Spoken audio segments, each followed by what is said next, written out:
राम नाम सत्य, राम नाम सत्य, राम नाम सत्य, राम नाम सत्य। एक मिनिट सत्य है। ये देऊन या आगे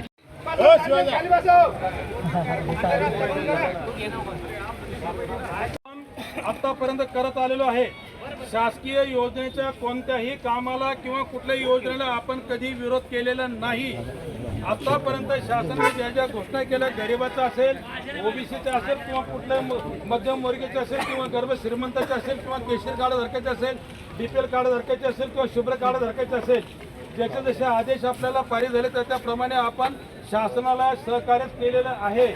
त्याप्रमाणे आपण यावेळी आपण अन्नधान्य वाटप करत असताना गेल्या 2 महिन्यापासून आपल्याला जो ई-पॉज मशीन नेटचा प्रॉब्लेम आणि सर्व्हरचा प्रॉब्लेम निर्माण झालेला आहे, त्या हिशोबाने आपण 25 तारखेला महाराष्ट्र गव्हर्नमेंट यांना 25 तारखेला यांची मीटिंग होऊन आम्ही त्यांना अंतिम निर्णय घेण्यासाठी त्यांना आम्ही सूचना केलेली होती। परंतु शासनाने त्या सूचनेकडे कुठल्याही प्रकारचं त्यांनी आमचं गांभीर्याने घेतलं नाही। वास्तविक पाहता मंत्रालयामध्ये ही मीटिंग माझ्या समक्ष माझ्या अध्यक्षतेखाली त्या ठिकाणी घेण्यात आलेली होती। त्यांनी सांगितलं होतं की 2 दिवसात आम्ही तुम्हाला हे आंदोलन करण्याची तुम्हाला अजिबात गरज पडू देणार नाही असं त्यांनी आम्हाला आश्वासन दिलेलं होतं। परंतु कुठल्याही प्रकारचं त्यांनी या बाबतीमध्ये सर्वोच्च बाबतीमध्ये त्यांनी कुठल्याही प्रकारची सुधारणा नाही केल्यामुळे आम्ही त्यांना सांगितलं होतं की आम्ही तुम्हाला 5 तारखेपर्यंत इंटिमेशन देऊ, 5 तारखेच्या जर तुम्ही सुधारणा केली तर आम्ही हे आंदोलन करणार नाही। परंतु तसं शासनाने कुठल्याही प्रकारचे आम्हाला कोणतीही सहकार्य न केल्यामुळं आज ही या मशीनचे अंतिम यात्रा काढण्याची जी आपण या ठिकाणी आपण आलात, ही अंतिम यात्रा जी निघत आहे ते केवळ फक्त या ई-पॉज मशीनचा आपण निषेध करत आहोत।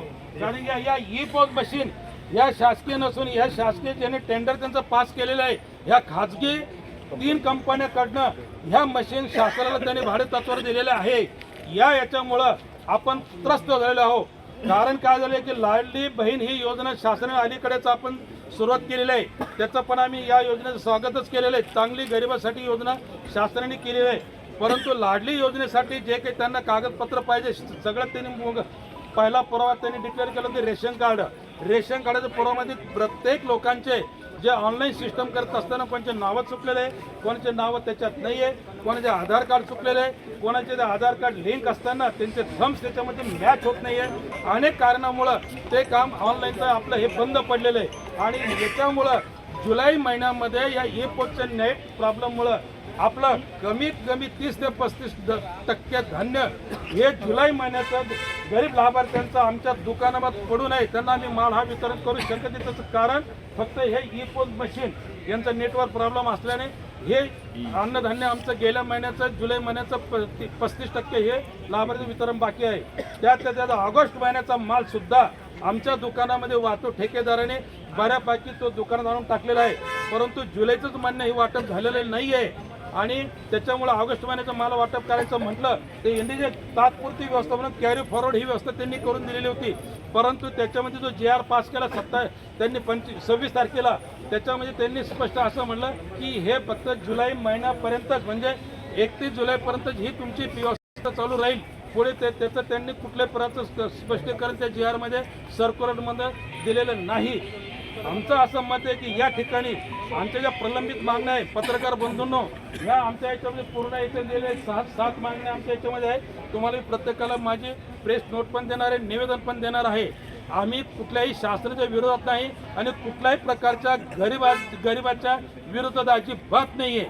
आज आम्ही या ठिकाणी जरी आम्ही या ठिकाणी बसलो त्याचं कारण असं एक इथं पूर्व दिशेला अन्नधान्य वितरण अधिकाऱ्याचं ऑफिस आहे आणि त्याच्या बाजूला 50 फुटाच्या अंतर तहसील कार्यालयाचं ऑफिस आहे। दोन्ही ठिकाणी चिखल असल्याने पाणी असल्याने त्या ठिकाणी बऱ्याचशा गाड्या त्या ठिकाणी उभ्या असल्याने आम्हाला त्या ठिकाणी जागा दिलेली म्हणून आम्ही या ठिकाणी मिळेल त्या जागी या ठिकाणी हे आंदोलन आम्ही करत आहोत। याचा अर्थ असा आहे की आम्ही कोणाच्याही रस्ता रोखून कोणाचं हित आम्ही रोखलेलं नाहीये।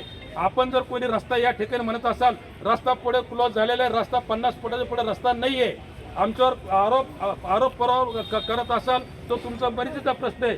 पण वास्तविक आता इतर पत्रकार बंधू आहेत, त्यांनी बघावं दक्षिण दिशेला जो रस्ता आहे तिथं क्लोज आहे, पुढे रस्ता नाही आहे. मीना करा, आमच्यावर गैरसमज करून आरोप करू नका, ही पत्रकार बंधूंना आमची विनंती आहे. सगळ्यात महत्त्वाची गोष्ट म्हणजे आज हे रस्ता रोको आंदोलन करण्यासाठी हे काही सकाळीच आम्ही निघालो घरातून आणि असं आलो अशातला प्रकार नाही आहे.